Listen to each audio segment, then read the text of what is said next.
नमस्कार. 8:30च्या बातमीपत्रात मी आशुतोष सावे आपलं स्वागत करतो. सुरुवातीला एक नजर ठळक बातम्यांवर. भारत आणि श्रीलंकेदरम्यान नागरी अणु करारावर स्वाक्षऱ्या.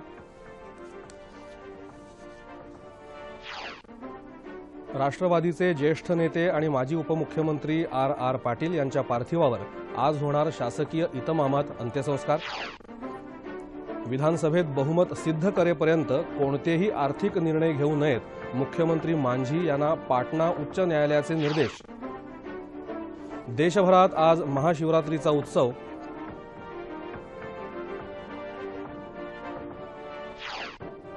आणि विश्वचषक क्रिकेट स्पर्धेत स्कॉटलंडचं न्यूझीलंड पुढे, विजयासाठी 143 धावांचं आव्हान. आणि आता पाहूया सविस्तर वृत्त. भारत आणि श्रीलंकेनं दिल्लीत नागरी अणु करारावर स्वाक्षरी केल्याची घोषणा काल पंतप्रधान नरेंद्र मोदी आणि श्रीलंकेचे राष्ट्रपती मैत्रीपाला सिरिसेना यांच्या बैठकीनंतर करण्यात आली. या करारानुसार अणु ऊर्जेच्या शांततापूर्ण वापरासह ज्ञान आणि कौशल्याची देवाणघेवाण, क्षमता बांधणी आणि प्रशिक्षण या मुद्द्यांवर परस्परांना सहकार्य करायला दोन्ही देशांनी मान्यता दिली आहे. हा नागरी अणु करार म्हणजे या दोन देशातल्या परस्पर विश्वासाचं प्रतीक आहे, असं प्रतिपादन पंतप्रधान नरेंद्र मोदी यांनी केलं आहे. याशिवाय भारत श्रीलंका कृषी सहकार्याचा करारही यावेळी करण्यात आला. या करारानुसार शेती प्रक्रिया, फलोत्पादन, शेतकी यंत्रणा तसंच कृषी यांत्रिकीकरणाबाबत प्रशिक्षण या क्षेत्रांमध्ये परस्परांना सहकार्य करण्याचं उभय देशांनी मान्य केलं आहे. याखेरीज सांस्कृतिक क्षेत्रातल्या सहकार्याचा तसंच नालंदा विद्यापीठ प्रकल्पात श्रीलंकेनं सहभागी होण्याबद्दलचा करारही काल करण्यात आला. राज्याचे माजी उपमुख्यमंत्री आणि गृहमंत्री आर पाटील यांच्या पार्थिवावर आज दुपारी 12 नंतर सांगली जिल्ह्यात तासगावजवळ अंजनी या गावी शासकीय इतमामात अंत्यसंस्कार करण्यात येणार आहेत. त्यांचं पार्थिव आज सकाळी तासगाव इथल्या कृषी उत्पन्न बाजार समितीत अंत्यदर्शनासाठी ठेवण्यात येणार आहे. त्यानंतर त्यांच्या मूळ गावी अंजनी इथंही त्यांच्या घरी काही काळ त्यांचं अंत्यदर्शन नागरिकांना घेता येईल. पंतप्रधान नरेंद्र मोदी, राज्यपाल चे विद्यासागर राव यांनी पाटील यांच्या निधनाबद्दल शोक व्यक्त केलाय. आर पाटील यांच्या निधनानं महाराष्ट्रानं संवेदनशील आणि हजरजबाबी नेतृत्व गमावलं असल्याची प्रतिक्रिया मुख्यमंत्री देवेंद्र फडणवीस यांनी व्यक्त केली आहे.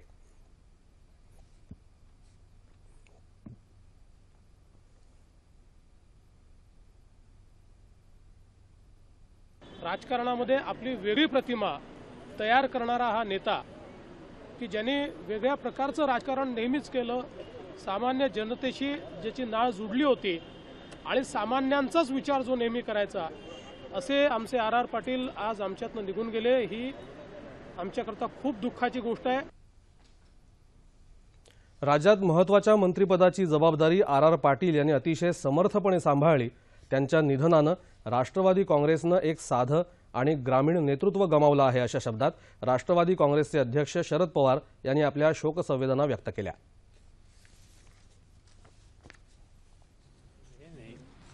मुझे लगता है कि ये बहुत बड़ा एक हम लोगों को जबरदस्त शौक है, जबरदस्त कीमत हमें देनी पड़ेगी. एक अच्छा प्रशासक, साफ सुथरी छवि, बहुत अच्छा ओरेटर, स्पीकर और एक अच्छा व्यक्ति, इंडिविजुअल आज हम में रहा नहीं. आर पाटील यांच्या निधनामुळे राज्यात आज एक दिवसाचा शासकीय दुखवटा जाहीर करण्यात आला आहे. आर पाटील उर्फ आबा हे महाराष्ट्रातलं लाडकं, जनतेला आपलंसं वाटणारं नेतृत्व.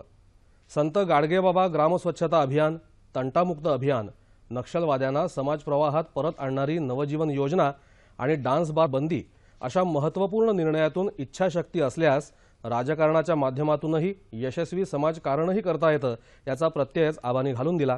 दूरदर्शनची त्यांना विनम्र श्रद्धांजली.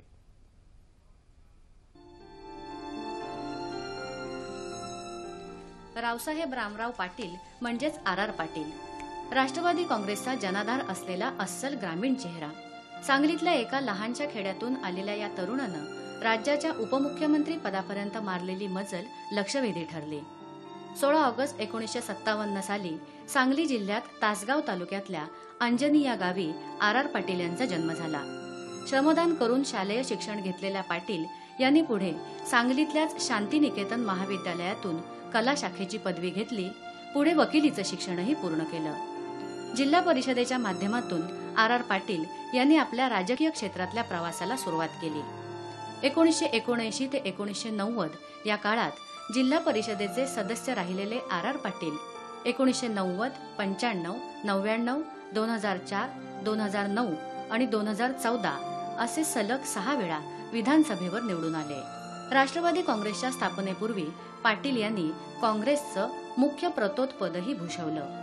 पुढे शरद पवार यांनी स्थापन केलेल्या राष्ट्रवादी काँग्रेसमध्ये पक्षाध्यक्षांनी दिलेली प्रत्येक जबाबदारी त्यांनी यशस्वीरित्या पार पाडली. राज्याचे ग्रामविकास मंत्री असताना त्यांनी राबवलेल्या गाडगे महाराज ग्रामस्वच्छता अभियानामुळे ते तळागाळातल्या लोकांपर्यंत पोहोचले आणि आबा या नावानं सामान्य जनतेला परिचित झाले. गृहमंत्री म्हणून खऱ्या अर्थानं त्यांची राजकीय कारकीर्द बहरली.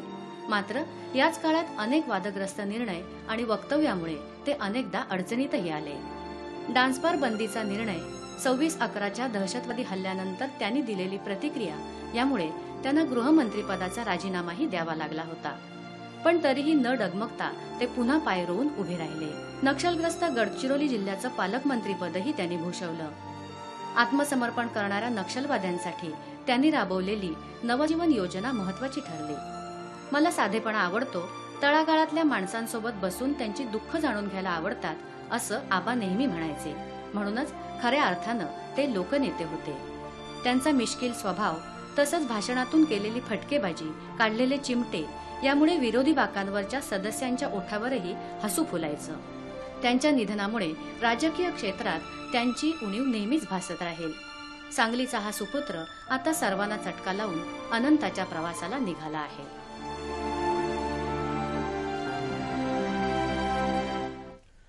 ज्येष्ठ कम्युनिस्ट नेते कॉम्रेड गोविंद पानसरे यांची प्रकृती स्थिर मात्र गंभीर आहे अशी माहिती रुग्णालयाच्या सूत्रांनी दिली आहे. कॉम्रेड पानसरे आणि त्यांच्या पत्नीवर काल कोल्हापूरमध्ये अज्ञात हल्लेखोरांनी हल्ला केला होता. सकाळची नित्याची फेरी आटपून पानसरे दाम्पत्य परतत असताना हा हल्ला झाला.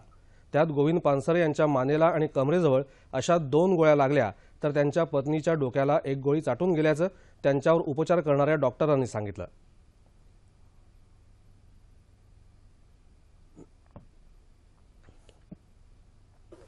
माननीय गोविंद पानसरे सरांची प्रकृती या क्षणी स्थिर आहे.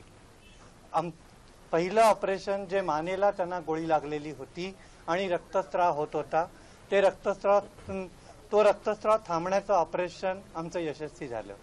त्यानंतर त्यांना डाव्या बाजूला जी गोळी लागली होती आणि छातीमधून आली होती ती गोळी देखील सापडली. ते ऑपरेशन पण पूर्णपणे ठीक झालंय आणि यशस्वी झालंय. आणि दोघांचीही प्रकृती अजून क्रिटिकल आहे पण स्थिर आहे आणि ते आपल्या उपचारांना चांगला प्रतिसाद देत आहेत. या प्रकरणी पोलिसांनी 5 संशयितांना अटक केली असून त्यांची चौकशी सुरू आहे. मुख्यमंत्री देवेंद्र फडणवीस यांनी या हल्ल्याचा निषेध केला आहे. हल्लेखोरांना पकडण्यासाठी पोलिसांची 10 पथकं तयार करण्यात आल्याचं त्यांनी सांगितलं. पानसरे यांच्यावरील हल्ल्याचा समाजाच्या सर्व स्तरांमधून निषेध करण्यात येतो आहे.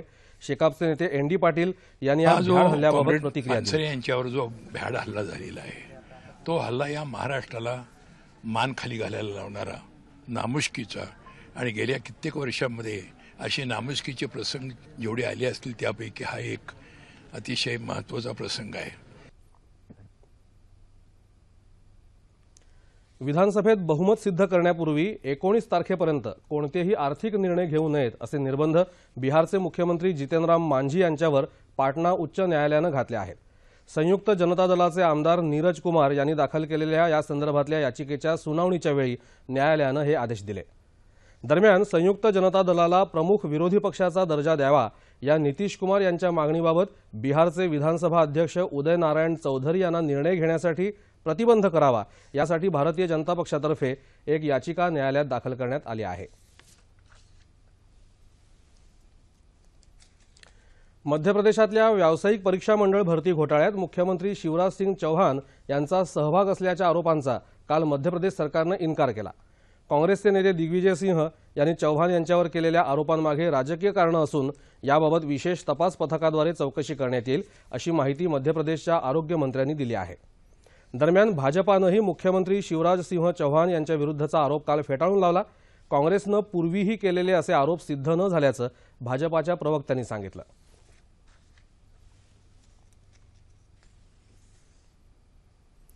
कार उत्पादक आणि सुटे भाग उत्पादक तसंच व्यावसायिक वाहन उत्पादक यांच्यात कुठलाही भेदभाव न करता सरकार या उद्योगाला चालना देण्यासाठी सर्वतोपरी प्रयत्न करेल असं आश्वासन केंद्रीय अवजड उद्योग आणि सार्वजनिक उद्योग मंत्री अनंत गीते यांनी दिलं आहे। पुण्यात प्रथमच भरलेल्या ACMA centre for technology summit या 2 दिवसाच्या परिषदेत ते काल बोलत होते। ऑटोमोटिव्ह क्षेत्रातल्या सुटे भाग उत्पादक तसंच व्यावसायिक वाहन उत्पादकांची एक बैठक पुढील महिन्यात बोलावणार असून त्यांच्या समस्यांबाबत या बैठकीत तोडगा काढण्याचा प्रयत्न करू असंही गीते म्हणाले। दुभत्या जनावरांना गोठ्यात बांधून ठेवण्यापेक्षा त्यांना मुक्त वावरता येईल अशी व्यवस्था केली पाहिजे असं मत दुग्ध व्यवसाय तज्ज्ञ बाळासाहेब नागवडे यांनी व्यक्त केलं। सांगली जिल्ह्यात इस्लामपूर इथं दूध उत्पादक शेतकऱ्यांच्या मेळाव्यात ते बोलत होते। जनावरांना पौष्टिक खाद्य दिलं पाहिजे, कोणतीही वस्तू शिजवून अथवा गरम करून देण्याची गरज नाही असं सांगून खाद्यपदार्थ आणि उत्पादित दुधाचा हिशोब ठेवला पाहिजे। कमी खर्चात पशुपालन केलं तरच दुधाचा व्यवसाय फायदेशीर ठरू शकतो असंही नागवडे यावेळी म्हणाले। राजाराम बापू दूध उत्पादक संघाचे अध्यक्ष नेताजीराव पाटील या कार्यक्रमाच्या अध्यक्षस्थानी होते। आज महाशिवरात्र। आजच्या दिवशी शिवमंदिरात शंकराची विशेष पूजा अर्चना केली जाते। या दिवशी शिवभक्त शिवमंदिरात बेलपत्र वाहून पूजा करतात तसंच दिवसभर उपवास करून रात्रभर जागरण करतात। आज देशभरात विविध शिवमंदिरांमध्ये महाशिवरात्रीचा उत्सव साजरा होत आहे।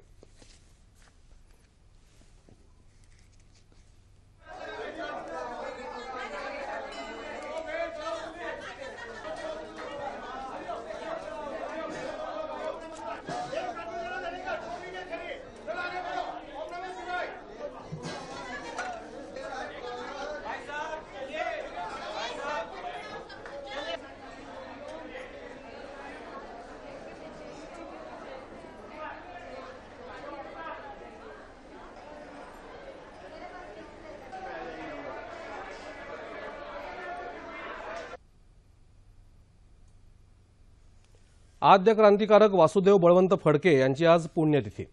रायगड जिल्ह्यात पनवेल तालुक्यातलं शिरढोण हे फडके यांचं जन्मगाव। लष्कर विभागात 15 वर्ष कारकुनी करूनही फडके यांचं मन नोकरीत रमलं नाही। पुण्यात लहुजी वस्ताद साळवे यांनी त्यांच्या मनात क्रांतिज्योत पेटवली।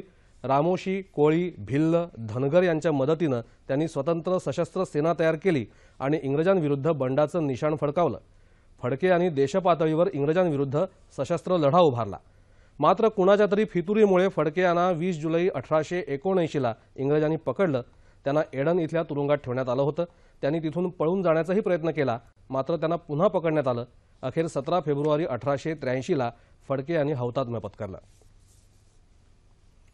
विश्वचषक क्रिकेट स्पर्धेत आज न्यूझीलंडमध्ये ड्युनेडिन इथं यजमान न्यूझीलंड आणि स्कॉटलंड यांच्यामध्ये अ गटाचा साखळी सामना होत आहे। स्कॉटलंडनं न्यूझीलंडसमोर 143 धावांचं आव्हान ठेवलंय। न्यूझीलंडनं नाणेफेक जिंकून प्रथम क्षेत्ररक्षणाचा निर्णय घेतला आणि स्कॉटलंडला 36 षटकं 2 चेंडूत 142 धावांमध्ये गुंडाळलं। स्कॉटलंडतर्फे मॅचननं 56 तर बेरिंग्टननं 50 धावा केल्या। न्यूझीलंडच्या व्हेटोरी आणि अँडरसननं प्रत्येकी 3 गडी बाद केले। शेवटचं वृत्त हाती आलं तेव्हा न्यूझीलंडनं 23 षटकात 7 बाद 137 धावा केल्या होत्या। हवामान। येत्या 24 तासात संपूर्ण राज्यात हवामान कोरडं राहील असा अंदाज हवामान विभागानं वर्तवला आहे। आणि शेवटी ठळक बातम्या पुन्हा एकदा। भारत आणि श्रीलंकेदरम्यान नागरी अणु करारावर स्वाक्षऱ्या।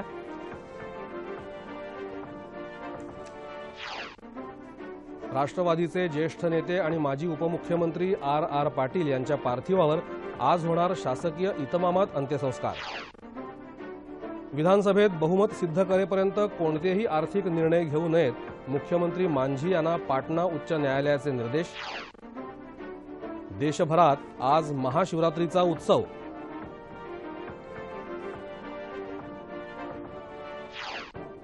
आणि विश्वचषक क्रिकेट स्पर्धेत स्कॉटलंडचं न्यूझीलंड पुढे विजयासाठी 143 धावांचं आव्हान। याबरोबरच हे बातमीपत्र संपलं। पुन्हा भेटूया दुपारी 2:30 वाजता सह्याद्री वाहिनीवर। नमस्कार।